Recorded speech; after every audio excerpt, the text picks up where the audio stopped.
So the idea is that whoever designs the Coherence Conversations event, which is one or multiple conversations, designs the questions.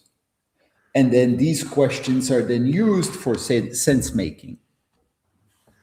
So what are people saying about, one more question.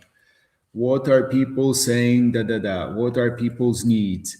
So this will enable us to meaningfully tag the transcripts for the AI to have more intelligence about it. I like that. And is the AI going to come up with the questions with the person, or do they just come up with their own to I start? think we can have, so we will have guide agents that help people. So conversations is one part. This going into a shared memory, which you can synthesize, understand, is another part. But then there is AI guides, which are another key part to it. So especially the herding cats. So getting people to do stuff. It's easy to say we can have hundreds or thousands of people go into one-on-one conversation. Organizing that is a non-trivial matter. So Yeah. AI agents for this, and also as an interface to query the idea space, Right. So it's not just the person can tap into the AI if they need to, kind of have a blend, set what that blend might They be. can tap in, but also the AI will proactively go to them and try and engage them. So the key challenge, and to be honest, this is the part I'm still most worried about, I don't have a good mental model for it, is how to not make it notification 1756 that you ignored today. There's too much information right now in humanity. Exactly. So how to make it so you feel like you're talking to a real concierge that's on your side than it is versus making it another notification. Yeah, I mean, the same is true with all the different chat bubbles that you see on people's websites right now that automatically lead to an AI chat. And sometimes you can just click to call and talk to the AI agent. My friend Keith has been setting those up, and he has a call text back, and you can get the AI agent who then can route you through. And so I set one up for Guerrilla PR, and I selected this lady's voice who asks certain questions and gathers the information from the person. And, starts to put it together. But as it does more questions and does more calls with people from an inquiry standpoint, it starts to build the better questions to ask automatically. And so the questions keep getting refining in the AI tool. Sometimes it goes down a loop that's not constructive. So I have to pull it back. We'll have to see how it evolves. Here, I want to start with old school. The event designer decides the question, the conversation themes, and the questions, and start going with fixed questions, at least for one set of conversations. Then we can have different ways of people interacting with the AI. But I think in my mental model, what I want to try first is two key things. One is public conversations. So for this version, it's only the things that you say in public. So it's amplifying people's public voice, public face. The things you would post on LinkedIn, whatever, don't tell me about secrets with your boss mother, whatever. It's not for that. My idea is that will be part of the fundraising story. So we're fundraising to build the security to do this in non-public environments. But look, we have all of this need because people have tested it in the public case. So I'm like, phew, security, intellectual property, all taken care of. Just give me your public stuff. Good solution. Yeah. I mean, to start with, I think it's the sane way to do it. And then because it's on this, for now, because it's on the same real-time kit from Cloudflare base, until they make that paid, we can go scale. So yeah, I'm building out the team. I want to do this as a startup. My kind of Rough mental model is I would like to go fundraise 1 million at a 10 million valuation to start. I think Yeah. less is not worth the effort. So I need to figure out at what level of story verification, etc., do I need to have so I can go to fundraise 1 million at a 10 million valuation. And in terms of the Coherence company, is this the only platform underneath the Coherence company? So the idea is that there's two parts. There's product and service delivery. Service delivery, I would really like it to become a consulting delivery operations company for collective intelligence and AI agents for collaboration type of stuff, selling and delivering everybody's product. Like my heroes is IBM Consulting. They'll send you whatever IBM competitor's product, install it, maintain it for you, all under one contract. So I would love to dream of creating an organization like that can deliver collective intelligence. So working with many suppliers and many different products. Almost a consulting marketplace for the marketplace. Yes, and definitely do it in a distributed global way. Mm-hmm. So I want to build a small core company and lots of people collaborating on a kill what you eat basis. Mm-hmm. Have you heard that expression? Many times, yes. Yeah. Really? So it is like an American thing. I just heard it once and from a woman entrepreneur too. I think like on Diary of a CEO of all places, and it really stuck with me. So it is a common expression in the US. Very, yes. I've Oh. almost every CEO that I've worked with over the hundreds over the years use something, if not that one, something similar, right? And So this is my kind of big dream, is to build a global kill what you eat organization, and it doesn't have to be top down as long as the spice is flowing and we're learning and thriving together. I don't care what form it is, but I think at this raising for a core, and then the next step, the next big dream after that is the venture family idea. And the venture family being? Have you seen my venture family article idea? No, I did not look at it. Was it like family offices and venture together? No. So the idea is, just as human beings are weak, stupid, and fragile individually, so companies are weak, fragile, and stupid individually. And so companies, if they're in a family, which is actually what happened in ethnic groups, in strong communities, business was not by itself, it was part of a community, and it was immediately connected. So the idea is, how can we imagine a family? Also, the other part is, if you want to do things teal, turquoise, higher level spike dynamics and all of this, I don't believe you can do this within the scope of one company. So you get a family of companies and you just kind of start working together and see where you can share expertise. And maybe one person is expert at conflict management, another person is has expertise at technology. So there needs to be enough intercommonality, some shared product pieces, some shared customers, right? That you can do joint sales, like where there is a natural affinity.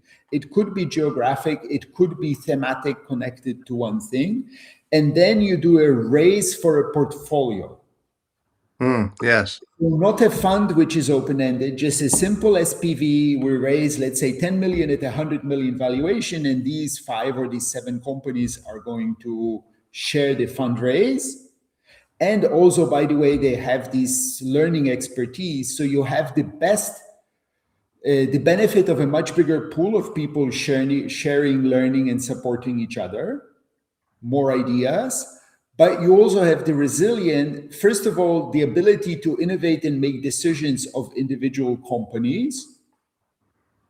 And also the resilience, right? The whole point of capitalism, as it should work, is that lots of companies die and it's okay and society goes on. Mm-hmm. right? If they're so, and this way also, as things evolve over time, some companies in the family will do better, others will do more poorly. And because there's already relationships, it's natural for people to flow work from or move from one to another, Mm-hmm. right? And then if one company is going down, one is going up, the one that's going up can absorb the people. Because there's already trust and working together. So things like this become a possible if you have a trust bubble. Mm-hmm. That's the big And that's the big yeah, idea. That was in the details. yeah, no, I love the concept. You know, the qualification of who is the best fit and why to serve the need and not step too far out of their lane into my lane or a competitor's lane So is that dance I'm interested in. so that's why I see it's got to be exactly like a dance and one of progressively there's got to be dating. That's why I'm a big fan of these inter-organizational research groups and things like this. I just started one on ARC, Agentic Recall and Knowledge. AI came up with the name, of course. Agentic Recall and Knowledge Group. So I'm trying to gather technologists working on that, on building memory for agentic systems. Uh, and people who want to work for the tech guys interested, I'm dropping them in there first, saying, contribute in the open space, and then we can figure out how we can work together. Right. You know, prove the model first. That's where you and I aligned with this whole Circles app, is that we both said, let's just prove it first before we memorialize everything into terms and papers and everything else. Let's explore, let's validate, and make sure that there is some there before going too far. And I have that spirit. I've also had the luxury of having that spirit, Victor, because my first client was Sony Electronics, and I got $500,000 for Guerrilla PR before I formed the company. And so I had the Nice. fortune of, It never happened to me in life. I want to. My dream is to once in my life have the problem of I have too much money and I can't hire good people fast enough. I want to have that problem once in my life. it's a good one. I haven't had it that much in life, but once I had it there, I understood how to make that happen again, and to make sure that I build in the people that want to take ownership, who I can trust, who also I wouldn't just be educating to go work for someone else. And that became a big thing within the company and the organization, because the domain expertise they were receiving and learning and I was paying for, it's almost like I was paying for them to go to college of guerrilla PR, and and they got to meet face to face with clients and learned all the acumen and business modalities that I was teaching them, like how you can be as quiet as possible but only ask the right questions and make sure that the client is talking and it's not you.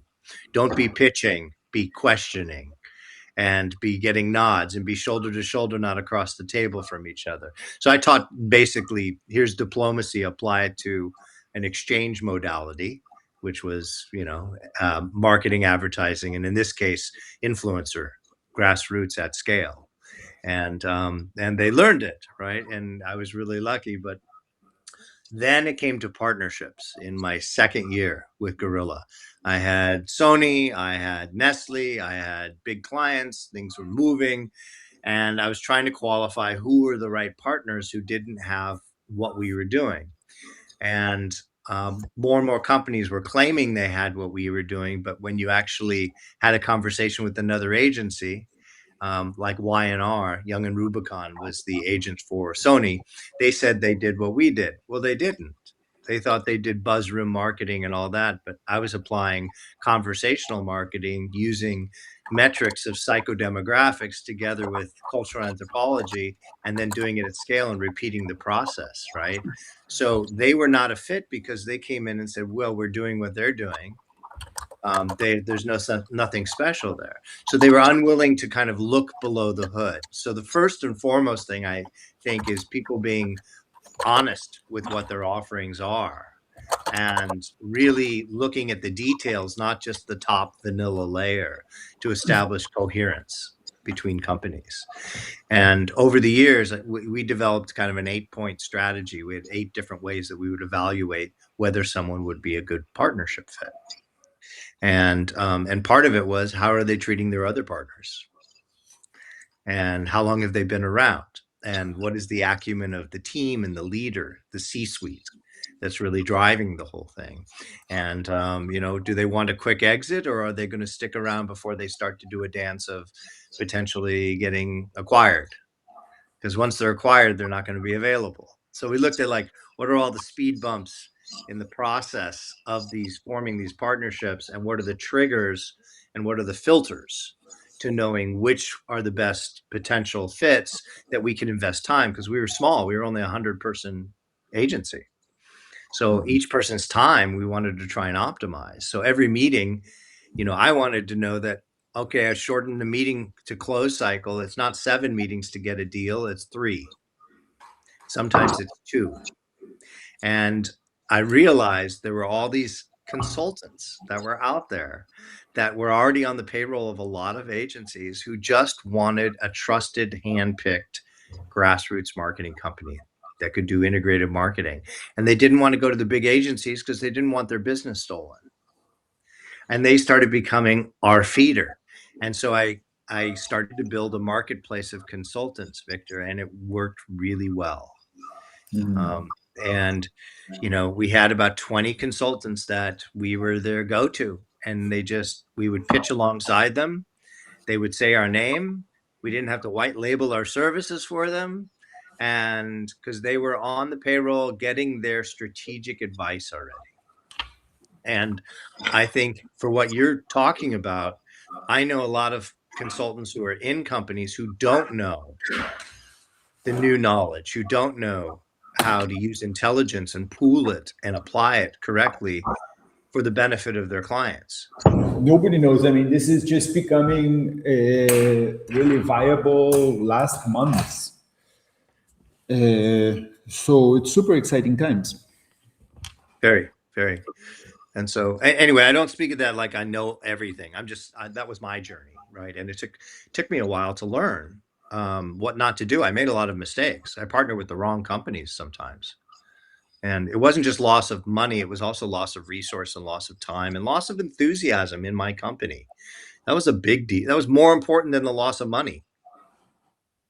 Trying to keep everybody excited about what was happening.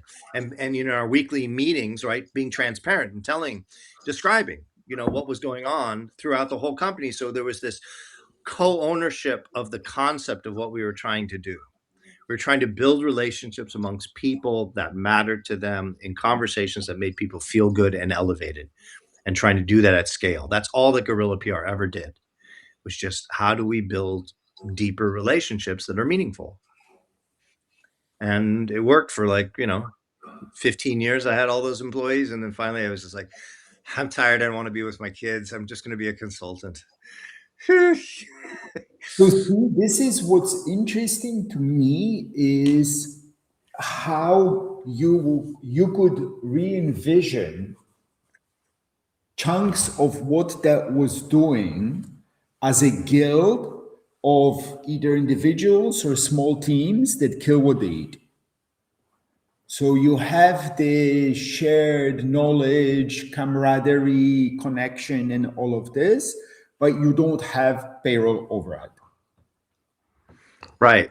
It's because you're sharing it with the others, and the books are transparent, and people can see, oh, there's 20% of the funds that came in for this allocated to, call it AMD, right?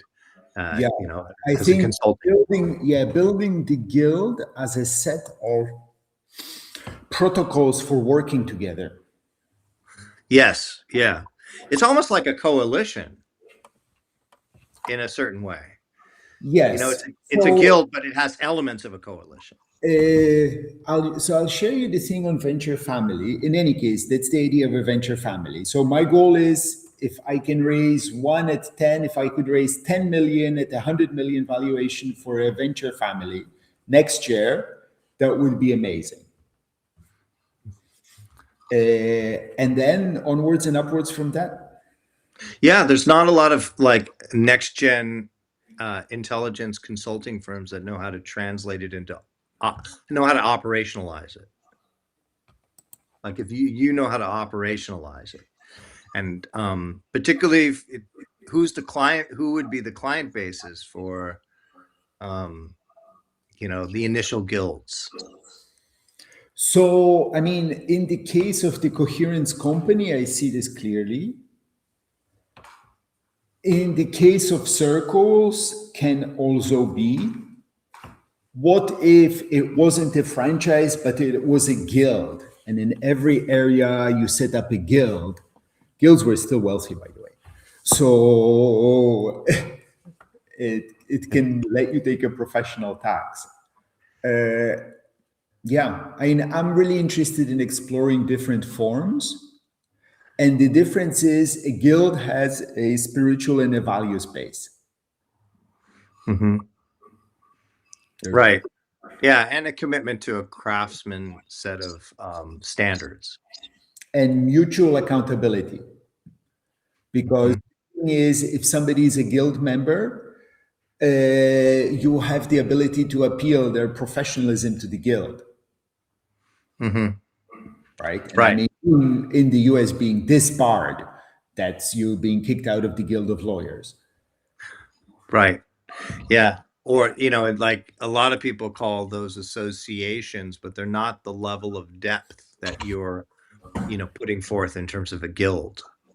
Like, is even the Screen Actors Guild or Directors Guild an example? Yeah, those are cheating a bit, no? But probably given how much, I imagine, I don't know, how much control do they have? Guilds had outsized control. If they have an outsized control over to what they democratically really should, then yes, they're a guild. Yeah. Yeah. Well, as America is moving toward an oligarchy where it's just the money's being consumed back into only the family and the cronies and the friends of the family, I think this is a wise thing because it introduces the concept of democratic principles that then can have shared wealth among certain people with a unified set of standards, a way of operating. Yes. And I think people want more democracy and then go and spend 8-9 hours of their life at work with they have completely no democratic voice. I think that's a big low-hanging fruit to fix because that's entirely within our control, right? It's on us as civil society. In the US, in general, you do not have anybody opposing your right of free association, or you can build all kinds of different cooperatives, organizational forms. Nobody's going to stop you, right? Not true everywhere in the world. No. So yeah. So this is Coherence Conversations. Any thoughts, questions? So you got the one side that's the services, the marketplace, putting different projects, different companies together, using the venture family, and then you have the other side that's the tech. Well, the venture family is the next step. For now, it's just I need to build one venture so I can go into a family with others. Right. On the other side is the tech. The MVP product now is the Coherence Conversations. This going into a shared memory with agents that you can query the history with, and agents for matching you with other people, concierge of the event. So what kind of events are you thinking, like your go-to market in terms of? So go-to-market is, first of all, any in-person conference or other meaningful event, pre and post. That one is easy because everybody is getting people together in person. Sometimes you'll fly from far away for something like there's 170,000 people that come to Web Summit, right? You fly all this way in the hope that you happen to be standing in the line to the loo to meet the right person, right? Or standing out in the dance floor. It's weird. It's medieval. It makes no sense. People invest a lot of money in it. It would be better if you just had one or two conversations before. Also, nobody woke up this morning saying, I want to fill a profile form. So here your interface to the AI and you build your profile by having conversation with another human being guided by questions. Right. So okay, so I'm putting on my conference promoter hat, right? Yes. I'm one of the producers, and you know, how do I want my people to be able to share and link up and connect so that they have a richness and they're nourished from those connections? Yes. And because this is all in public, all of these conversations are published on YouTube and wherever. And you're going to be motivated to reshare your conversation. So you have, imagine you have everybody who's coming talking about your event and posting that media. So as a promoter, you're getting all this Yeah. additional great content and marketing to drive the awareness and sell out the Content event. and like, yeah, really viral marketing. Yeah. And then you're also getting short form. So the concept I would imagine is that each clip then is cut and edited automatically by AI. So like with Opus, say, and then it can automatically be uploaded to each individual channel based on whatever the Yeah. content constraints are. There, it's all just a matter of how much money you want to put into it, right? Because Opus Clip already is not cheap. At the low end, maybe we can do something easier, or Opus Clip. Or if you're a professional event, you would for sure have one editor or two editors on standby, taking clips, live editing, and creating things, right? We can sell you that as a service as well. That goes to the Right. sales So consulting arm, marketplace. yeah. So I see the first beachhead being these kinds of events. I like that because So this is one. yeah. The other one is the other one is what I'm really interested in is business networks. There's lots of interesting from your local Rotary Club all the way to all kinds of different business networks, societies, and stuff, because they've gathered people under a shared profession theme or whatever, who are gathered presumably because being together and in dialogue is worthwhile. They don't have like what they'll have a conference once a year, maybe some chat groups or whatever. They don't have good activation mechanisms for it. So they would run a coherence activation event once a season or something. So it can be used as a standalone online event format. Right. Got it. So it's not just, so you provide you provide the getting to know, the profile building, the sort of PR marketing that allows them, and then the post to get the effectiveness of it, to then have it reposted. They get their name posted a second or third time because people are talking about the benefits or what happened in it, and the discussion continues as a result of the coherence. And yeah, I can almost see it's like a nice adjacent that builds it up. Like I think, so for instance, Victor, I've been a member of not just the Rotary Club, but the small business associations that in America, they all charge, right? The town of Fairfax charges, right? So I'm a paying member. What am I getting for my membership? Are you really connecting me? Tell me, because I'm guessing not much, but how Not is much. it? Yeah, I mean, I go to the events, and at the events, I run into some people and I just trust that spirit has led me to the right person, and maybe. This is exactly, and I think once you look around, there is a good number of different organizations like this that have gathered, have a list, have people, maybe even paying people, but they don't have the capacity because putting on regular things. So here with AI agents and all of this, we can produce this personalized event to activate your thing. So this is another thing that I haven't mentioned in terms of the company that stands on three legs. One is AI and humans and AI wiser together. So AI for collaboration, collective sense making. The other one is we build experiences and events, not platforms. Mm-hmm. I'm Mm-hmm. adamant that I don't want to build a platform. I want to be a ally and compatible with all platforms. Mm-hmm. Mm-hmm. So who funds experiences versus tech? The tech just goes along with the experience. Say the question again.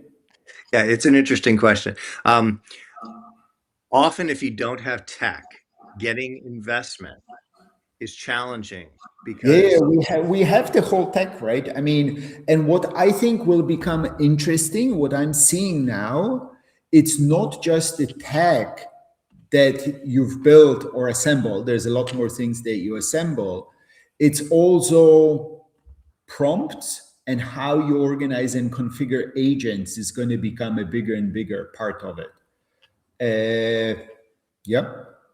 I really think there's an unmet need in the way that the education for prompt literacy is starting to percolate out by all the big major players, and they're providing their method of doing it. But the people are not skilled in understanding. It's almost like not having college education, the well-roundedness of what kind of prompts to bring in puts almost too much reliance on the AI rather than on the person.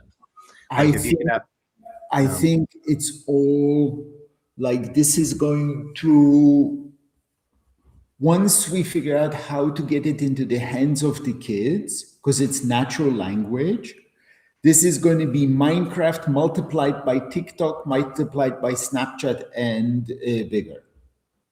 mhm, yeah, Because, I mean, look, it's at the level I could, maybe not a 6-year old, but an 8-year old, I could for sure teach to make an agent. absolutely. And then you have your pal to do all the work for you, right? Or to collaborate with you, or to be your mental health, or to be your checker. I mean, yes, just 2 days ago, Charlotte, we've been having, looking at our relationship from a certain set of perspectives, and she said, I just went on ChatGPT and just said our state and what's going on, and ChatGPT had 4 solutions that we might want to consider. And I was like, well, I've never used ChatGPT in my relationship dynamic. So it was fascinating. And she said, we don't have to do any of these, but it's just really amazing and she goes, the way I look at it, Michael, is that we're stepping into the pool of collective consciousness that is the greatness of what AI is. And she Yeah. goes, it is the collective consciousness showing us, and maybe we don't want to see it, but at the very least, and maybe some of the facts are wrong, but it is nonetheless a lot of the collectiveness. And it's the first time ever that it's been so refined and condensed and concentrated so that you get a drip. So I would say at this level, yes, of course, first time level, but this is why I think for me, the last big breakpoint like this was the evolution of complex language. Mm-hmm.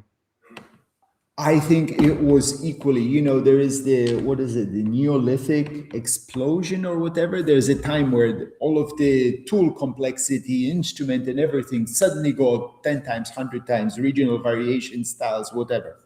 Yeah. And nobody knows, but at some point, more complex, because everybody has language, all animals have language, but the more complex language, something happened. There was a break point, and I think that's going to be the break point with AI too. That we start doing cognition at a global scale at a completely different level. Right. Right. I couldn't agree with you more. I believe in what it could uphold. What I empathetically feel, and this is a different, longer conversation, perhaps for Wednesday when you have your session. But I've been thinking after reading 'Sapiens and looking at where AI is going, that there will be a lot of suffering for those that do not participate. And I'm not sure how it all gets paid But for, but I'm going. everybody will participate because this is amazing thing, right? You can have interface over a call. You can have, even if you can't text message, you don't even have to be literate. Right, but the cost may not come down to be proliferated. The cost of AI may not be available to everybody, the access. I think for simple things, it's inevitable. I think there'll be a big gradient. So this is coherence conversation. So experiences, AI for collective sense making, and what was number 3? Did I forget? Yeah, agents for guidance. Agents for guidance. So those are the 3. So the coherence, it's really your framing. Is it just you, Victor, at the moment? No, there is 3 of us, and we're building as quick as we can the capability to onboard other people Got it. because we're defining the company. Got it. So this is, do you have an advisor board? Have you, or a ring or something like that? A guild? Yes, and no, the third, so trying to build a startup, working on dynamic equity now, and trying to get to be able to fundraise by September. That's a good goal. Yeah. It'd be interesting to see how you can onboard advisors and other groups in a way, so that those rings. Do you have a vision for that already? Like Christine, my co-founder, has been working on that. It'd be nice if you had a call with her. You could have a coherence conversation with her sometime. I have in my backlog has been sitting for a few days to read her proposal. I'm really not keeping up. Yeah. Yeah, I understand that. I stepped off the wagon for the weekend and just hung out with family and tried to be of service to everybody, including my ex-wife. And it felt good. And then I started feeling exhausted, but I had no chance to touch technology because it was trying to be present and available.